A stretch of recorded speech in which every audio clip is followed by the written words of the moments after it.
एक बार दिल्ली में अमीर खुसरू जी के गुरु जी पधारे थे, तो एक गरीब ब्राह्मण ने सुना बाबा सिद्ध हैं, तो उन्होंने सोचा उनके पास धनी मानी लोग आते रहते हैं, हमारा काम बन जाएगा।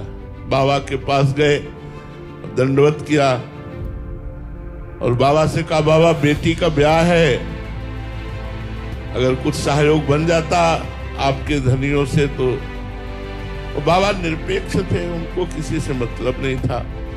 तो उन्होंने टालने के लिए कहा परसों आना। वो ब्राह्मण फिर पहुंच गया परसों। बाबा आपने कहा था परसों आना, वो बेटी का ब्याह है, धन चाहिए। उनका यार धन चाहिए, मेरी पादुका ले जाओ। पादुका, अब लकड़ी की पादुका, कोई सोने की पादुका थोड़ी थी बाबा के पास, लकड़ी की पादुका थी। अब वो ब्राह्मण श्रद्धा तो रखता था संतों के ऊपर, पर उसको एक अरुचि सी हुई कि मैं पादुका लेकर क्या करूं, मुझे तो धन चाहिए।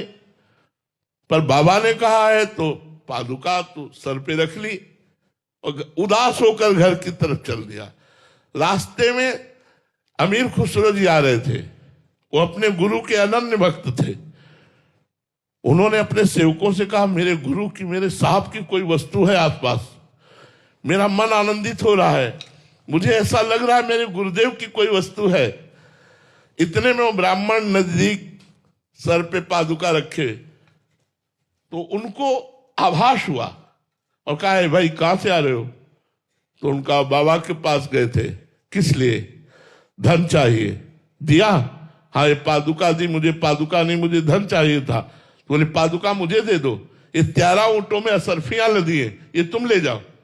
अरे वो तो माला माल हो गया, 13 ऊंटों में असरफियां लदी हुई थी, बड़े धनी थे अमीर खुसरो जी।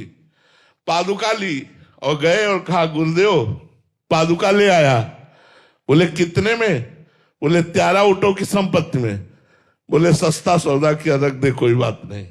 ये तन मन प्राण गुरु को समर्पित, तो जो गुरु के हृदय में चल रहा है वही शिष्य के हृदय में आ जाएगा। सर्वस्व समर्पित गुरु को, तब गुरु का कृपा पात्र बनता है।